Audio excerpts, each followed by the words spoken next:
Buenas tardes, familia, bienvenidos una vez más a nuestro estudio del libro de Romanos. El día de hoy nos encontramos en el capítulo 15, los primeros 13 versículos, y quiero felicitarles si usted nos ha estado acompañando durante nuestro estudio.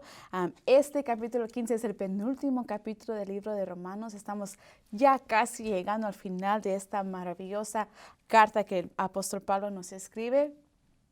Y aquí veremos verdades increíbles, en verdad, las que nos podemos aferrar en esta tarde. Así que si usted nos ha estado acompañando, espero que así sea. La semana pasada vimos el capítulo 14 de Romanos. Si usted no ha visto o no ha estudiado este capítulo aún, le invito a que lo haga, a que ponga pausa a este video y que se detenga y en verdad vea y estudie ese capítulo anterior, ya que el capítulo 15 es una continuación de lo que el apóstol Pablo empezó a decir en el capítulo anterior.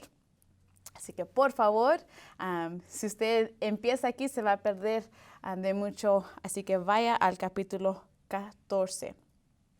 Antes de comenzar a leer estos versículos, creo que es importante el recordar que las asignaciones, las divisiones de los capítulos no fueron designadas hasta siglos después de que en verdad la Biblia fue escrita, y es por esto que no siempre se dividen tan perfectamente, tal vez sería la palabra.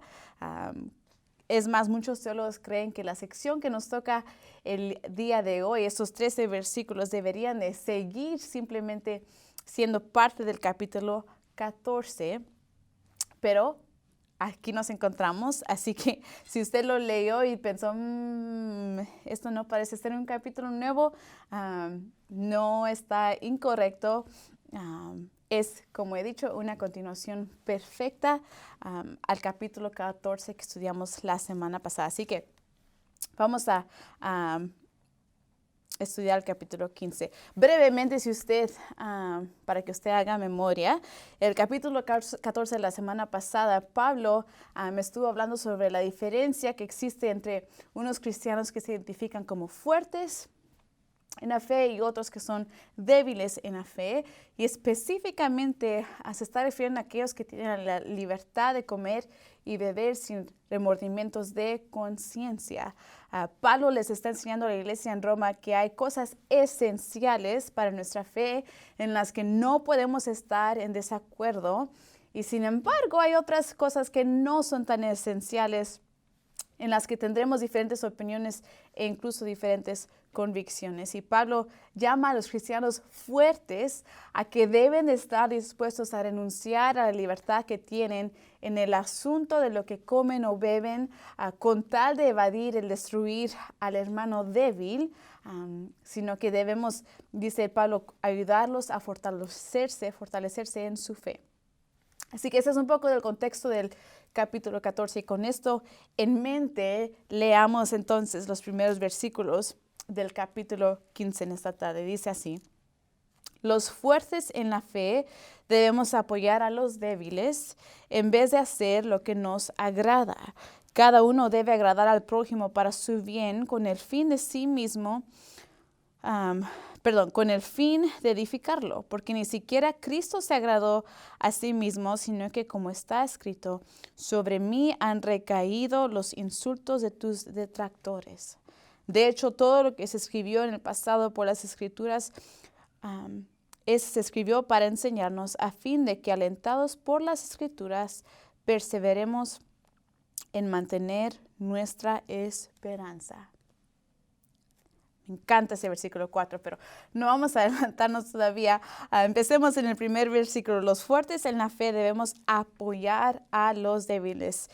En la versión Reina Valera dice: debemos soportar las flaquezas de los débiles.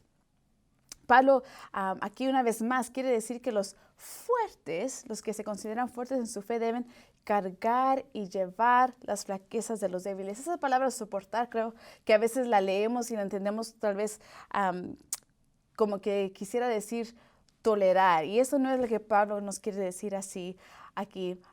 Es bien específico, y él quiere decir debemos de cargar buscar unos con nosotros, apoyarnos, llevar las flaquezas de los débiles.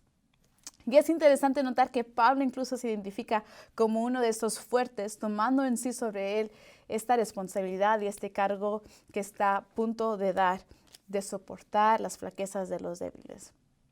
Y eso es importante porque como humanos somos naturalmente tentados a ir totalmente en contra de esto. Estamos acostumbrados a ver la fuerza o el poder como algo que se puede ejercer sobre de otros.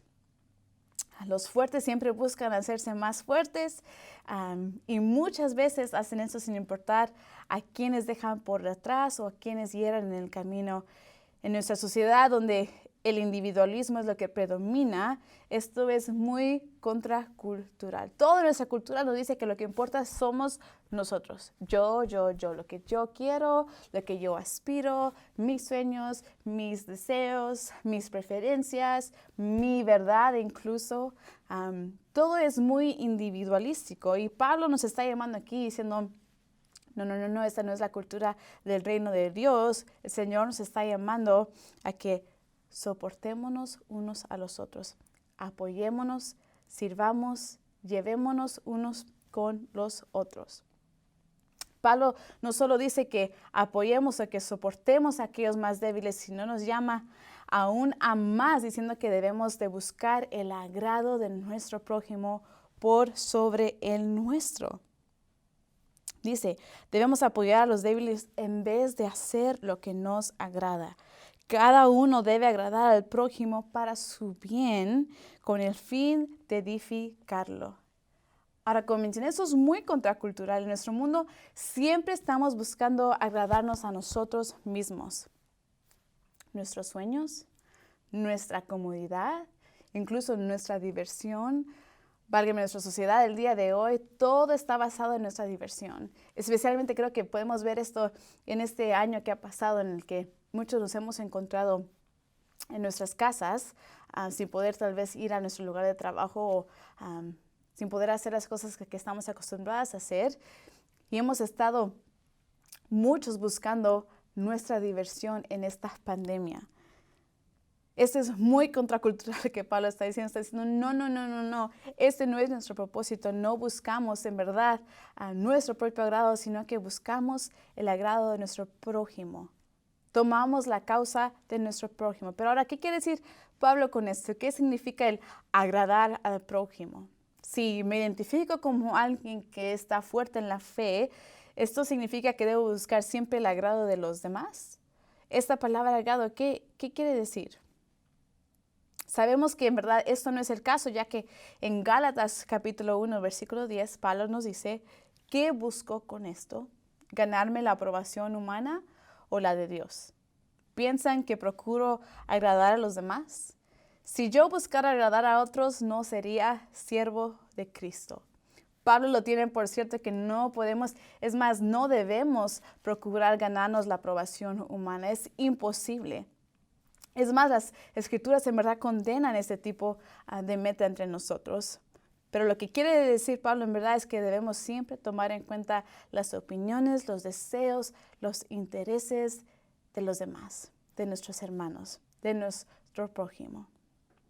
Y la clave de cómo hacer esto se encuentra en las últimas palabras del versículo 2, donde dice, para su bien, con el fin de edificarlo. Así que debemos de buscar el agrado de nuestro prójimo siempre y cuando sea para su bien, siempre y cuando sea para edificarlo. Así que una vez más, volviendo al contexto del pasaje en su plenitud, Pablo está diciendo que es la responsabilidad de los fuertes en la fe el velar por los débiles, de tal manera que su crecimiento y su madurez tome prioridad sobre nuestro propio beneficio. En otras palabras, Pablo nos está llamando a vivir una vida de humildad y de servicio. Y no es la primera vez que lo hace, no es la primera vez que lo vemos en las Escrituras, pero es aquí lo que Pablo nos está llamando a hacer una vez más. Ahora, como dije anteriormente en el capítulo 14, Pablo se refería específicamente al comer y al beber, los asuntos sobre qué comemos, qué bebemos, pero creo que aquí vemos el espectro más grande y tal vez la raíz de lo que Pablo nos quiere en verdad decir al llamarnos a esta humildad y a esta vida de servicio. Ahora la pregunta para nosotros esta tarde es, ¿este llamado es para ti? En tu caminar, en tu diario vivir, ¿buscas la edificación de los otros por encima de tus propios deseos? ¿Buscas el poder alentar a los que están a la par tuya? ¿Buscas el bien de los demás por sobre el tuyo?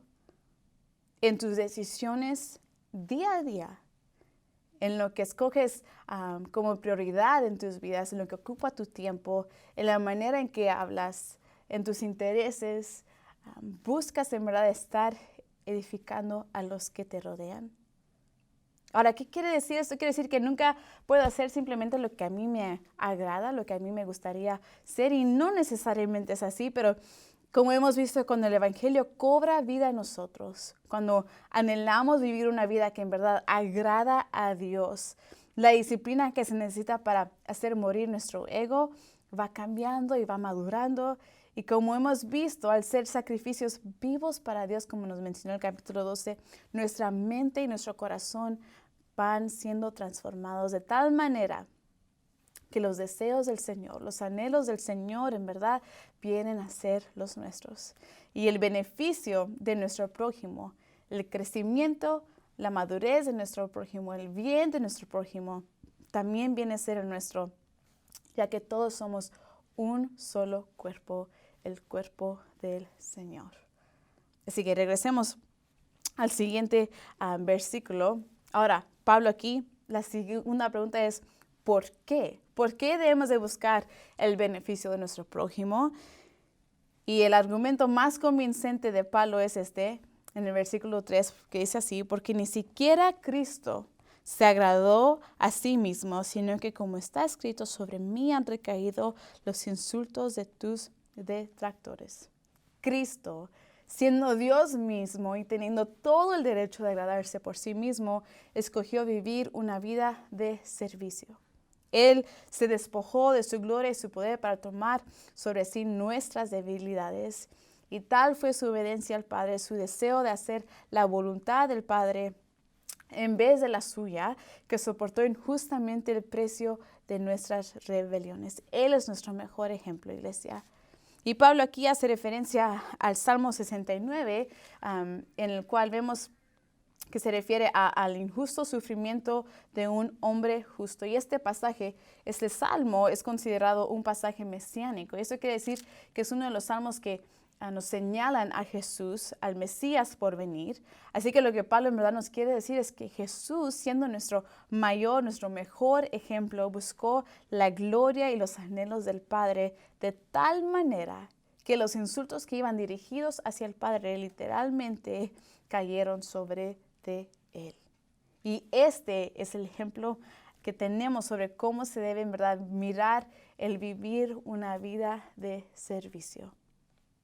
Así que para hacer un breve resumen de los 3 versículos que ya hemos leído, Pablo nos está llamando a aquellos que significan ser fuertes en la fe, a que usen la libertad que tienen para servir y edificar a los demás, así como Cristo Jesús lo hizo. Y ahora llegamos al versículo 4, que en verdad parece ser un pequeño desvío del tema principal de Pablo, pero a mí me encanta cuando vemos algo así en las Escrituras, porque creo que en verdad nos ayuda a recordar que esta es una carta de un humano, de Pablo, a otros humanos, a la iglesia en Romanos, y mantiene esa humanidad, esa perspectiva para nosotros. Así que veamos la nota que el apóstol incluye, que él añade aquí. Versículo 4 dice, de hecho, todo lo que se escribió en el pasado se escribió para enseñarnos a fin de que, alentados por las Escrituras, perseveremos en mantener nuestra esperanza. Ahora, personalmente yo creo que aquí el versículo 4, bueno, el versículo 5 también y el versículo 13, yo creo que en estos 3 versículos pudiéramos sacar múltiples enseñanzas porque son versículos muy, muy densos. Pero en esta tarde creo que hay 2 cosas importantes que ver simplemente de este versículo. La primera es que todas las Escrituras han sido escritas para nuestra enseñanza. Ahora, Pablo acaba de mencionar el Salmo 69, hacer una referencia a este salmo del Antiguo Testamento. Y Pablo ahora siente necesario recordarle a la iglesia en verdad la importancia de las Escrituras. Y él les está diciendo todo, absolutamente todo lo que ha sido escrito en este libro, aunque fueron escritas estas palabras en el pasado, hace cientos, hace miles de años, todas son para nuestra enseñanza el día de hoy. Ahora, esto Pablo se lo dijo a la iglesia romana, pero también esto es para nosotros. Todo lo que fue escrito hasta este entonces era para la iglesia romana, para enseñarla, y todo lo que fue escrito hasta este entonces en esta Biblia, en la plenitud de la palabra de Dios, es para nuestra enseñanza, para que aprendamos el día de hoy, el año 2021. Aquí nos encontramos 31 de marzo. La palabra de Dios es para enseñarnos el día de hoy. Y la segunda cosa es que la palabra de Dios, las escrituras nos alientan para que perseveremos, dice aquí Pablo, para que perseveremos.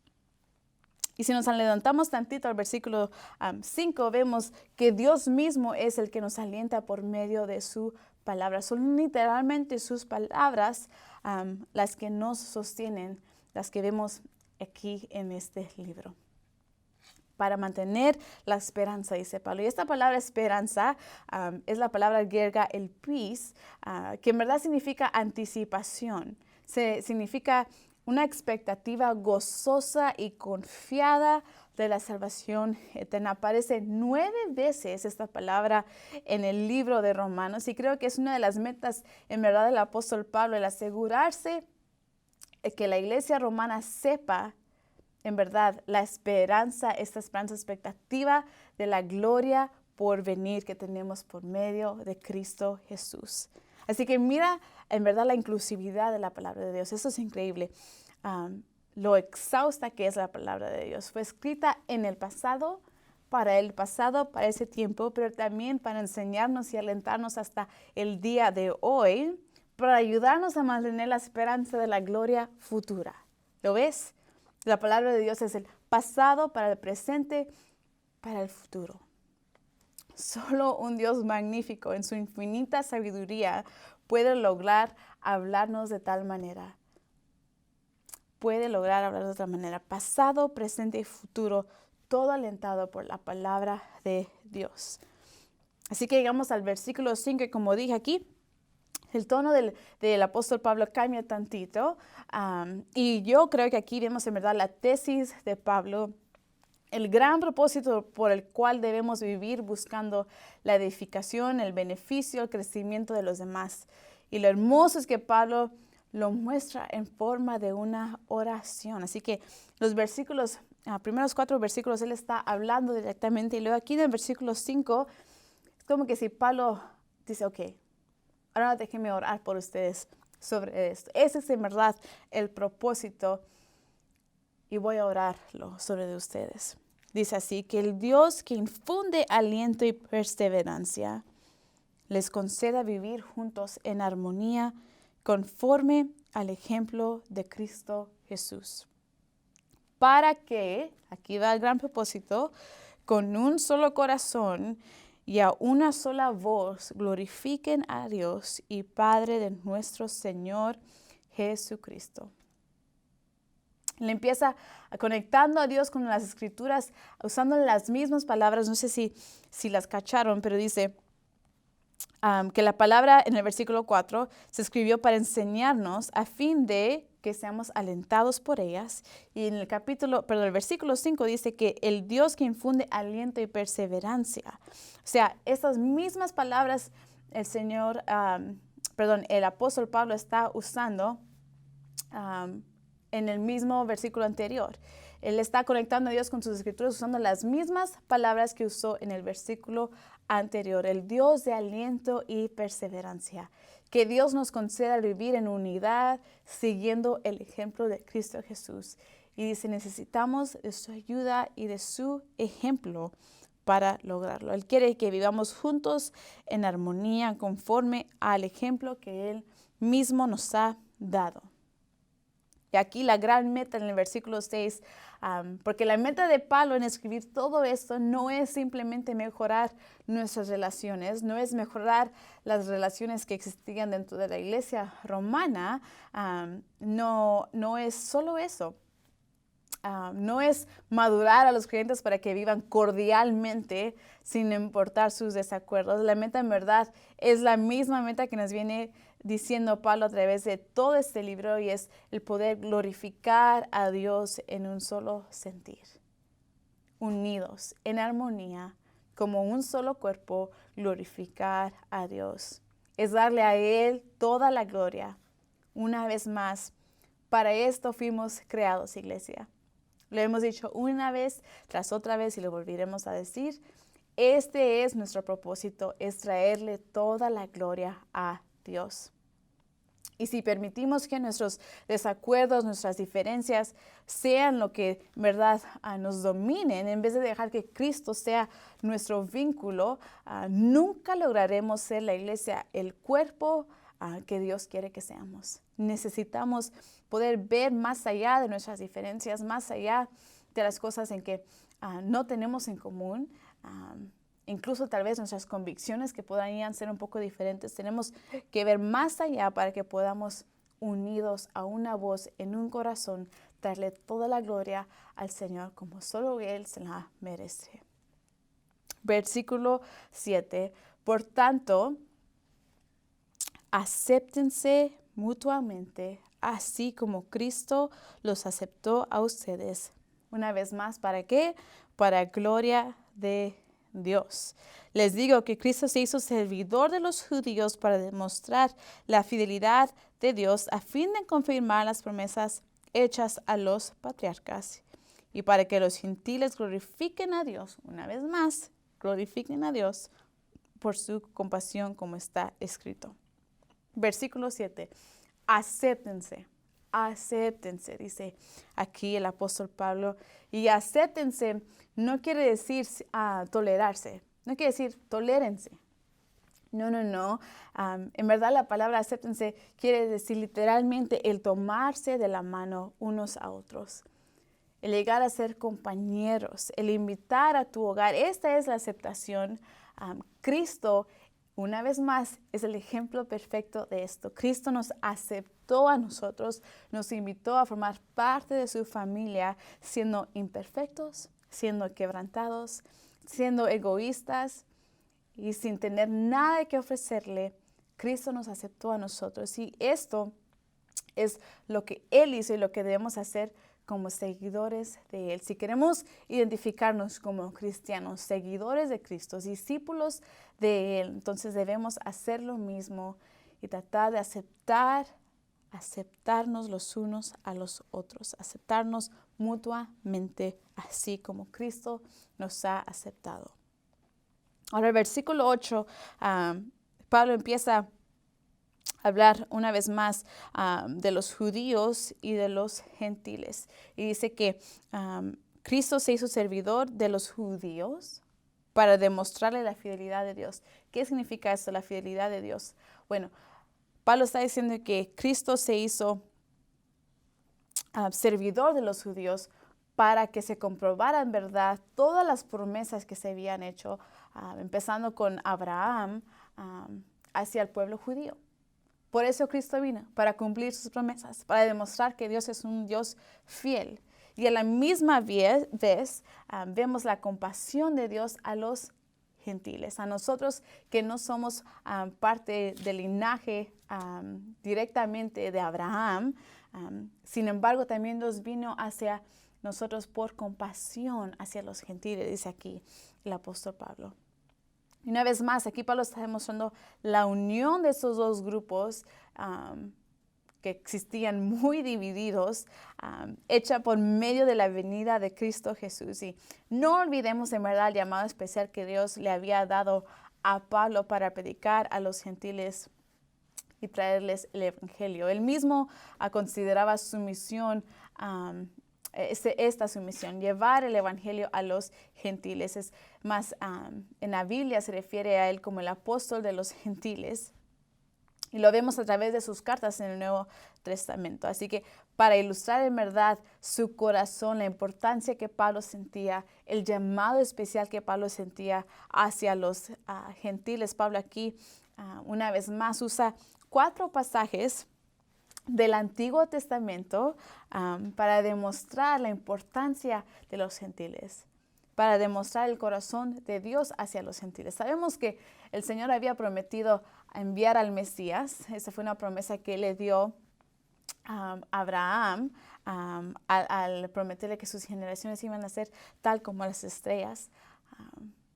Pero a nosotros los gentiles, Él vino hacia nosotros por compasión. Y por compasión, Pablo siente también el llamado al tener un encuentro con Cristo Jesús, ahora llevar el evangelio a los gentiles. Así que Pablo está a punto aquí en el versículo 9 a señalarnos a 4 diferentes versículos, todos en el Antiguo Testamento. Porque Pablo quiere demostrar una vez más que este fue el propósito de Dios desde el principio. Aún en el Antiguo Testamento podemos ver el corazón de Dios hacia los gentiles. Él quiere reconciliarnos a todos a Él. Así que sigamos leyendo. Versículo 9, para que los gentiles glorifiquen a Dios por su compasión, como está escrito. Por eso te alabaré entre las naciones, cantaré salmos a tu nombre. Aquí está haciendo Pablo referencia al Salmo 18, versículo 49. En donde vemos que la intención de David es alabar a Dios entre los gentiles. Por eso te alabaré entre las naciones, entre todas las naciones cantaré salmos a tu nombre, es lo que David nos está diciendo. Versículo 10, en otro pasaje dice, alégrense naciones con el pueblo de Dios. ¿Quiénes? Las naciones, plurales, múltiples, no solo Israel. Las naciones aquí empiezan a ser participantes en alabar a Dios. Y esa es una referencia a Deuteronomio, capítulo 32, en donde nos dice, alégrense naciones con el pueblo de Dios.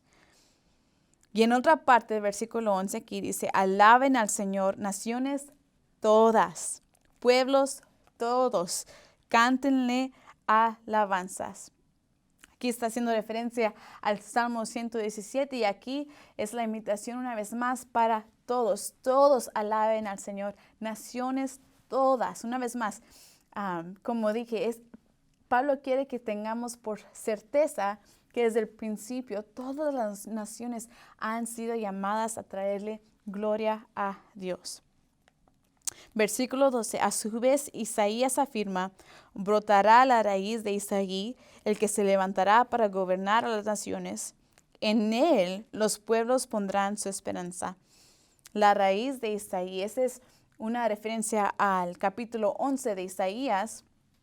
Y aquí está hablando del Mesías, descendiente de David, hijo de Isaí.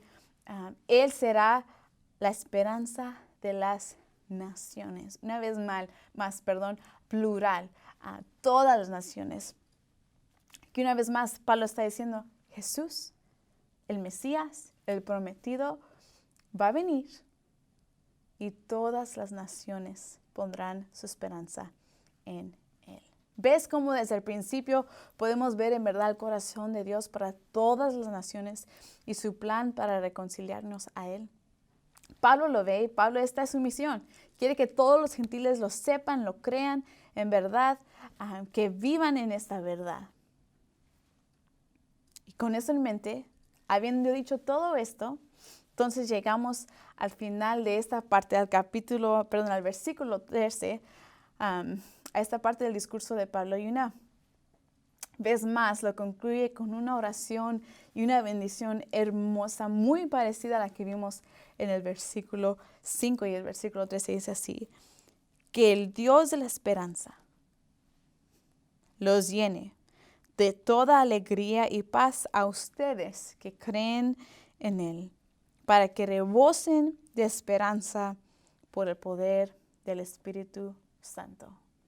¡Wow! ¡Qué versículo tan increíble, tan denso! Lo voy a leer una vez más porque hay mucha hermosura aquí.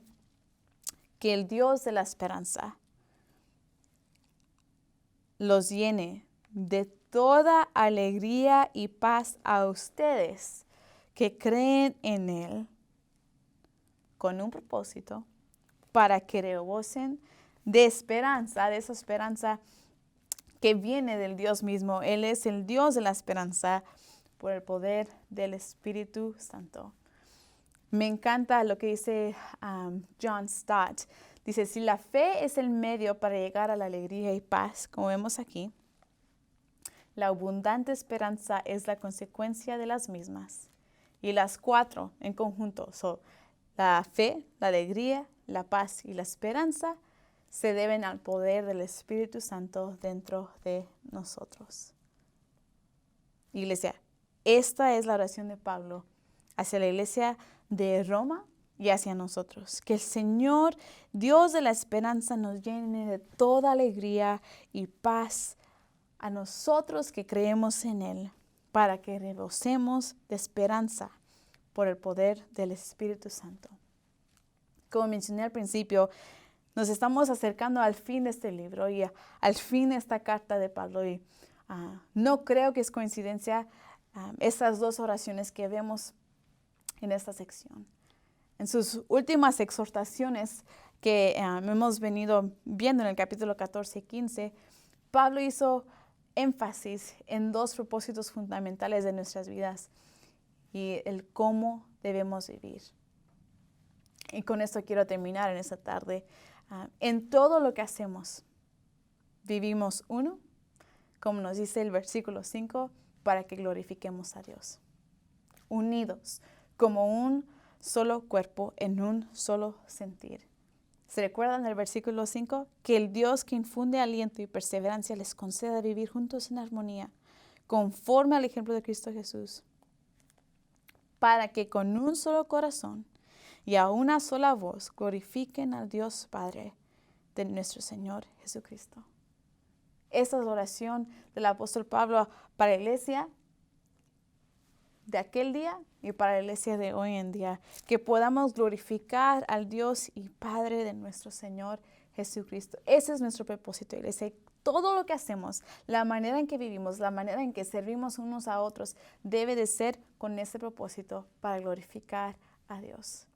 Nuestra unidad, nuestra lucha, nuestro trabajo, nuestro esfuerzo, nuestro amor, todo debe de ser para glorificar a Dios como un solo cuerpo. Y número 2, para que rebosemos de esperanza, como nos lo dice el versículo 13. Al creer en este Dios de esperanza, en este Dios soberano con un plan tan perfecto. Entonces, al creer en Él, creemos que Dios, el que viene obrando desde el principio, desde Génesis, todo este plan, en verdad, de la redención de la humanidad, que fue para su gloria y nuestro bien, desde el principio, podemos rebosar en la esperanza por medio del poder del Espíritu Santo. En todo lo que hacemos, vivamos de una manera que glorifique a Dios y para que rebosemos de su esperanza, la esperanza que solo Él da. Porque al rebosar tú y yo de esta esperanza, de esa expectativa, de la gloria por venir, de lo que sabemos, tenemos la convicción que va a suceder en nuestra salvación, entonces podemos seguir buscando aún más la gloria de Dios, los propósitos de Dios, en llamar a otros a caminar esta vida con nosotros, en llamar a otros al Evangelio. Para eso existimos, iglesia, para adorarle por sobre todas las cosas, para traerle a Él la gloria que solo Él se merece y para vivir en la esperanza que solo Él nos puede dar, para que rebosemos, me encanta esa palabra, rebosemos en esta esperanza. Así que me encantaría poder terminar nuestro estudio el día de hoy con estas mismas dos oraciones que el apóstol Pablo hizo por los gentiles. La oración que vemos en el versículo 5 y 6, la oración que vemos en el versículo 3. Hagamos esas oraciones, de las oraciones de Pablo, hagamos las nuestras oraciones también. Que el Señor nos infunda de aliento y perseverancia. Que Él nos conceda vivir juntos en armonía como solo Él puede, conforme al ejemplo de Cristo Jesús, que es el mejor y el mayor ejemplo, para que con un solo corazón y a una sola voz glorifiquemos juntos al Dios y Padre de nuestro Señor Jesucristo. Que el Dios de la esperanza nos llene de toda alegría y paz a nosotros que creemos en Él, para que rebosemos de esperanza por el poder del Espíritu Santo. Iglesia, encontremos nuestra alegría, nuestra paz, el aliento que necesitamos por medio de la palabra del Señor. La esperanza que nuestra alma necesita, que ya ha sido dada hacia nosotros. Todo lo podemos encontrar en este Dios de esperanza, en este Dios bueno, en este Dios de compasión, en este Dios fiel. Todas estas son palabras que acabamos de leer en esta sección. Este es nuestro Dios, y a Él sea toda la gloria por los siglos de los siglos.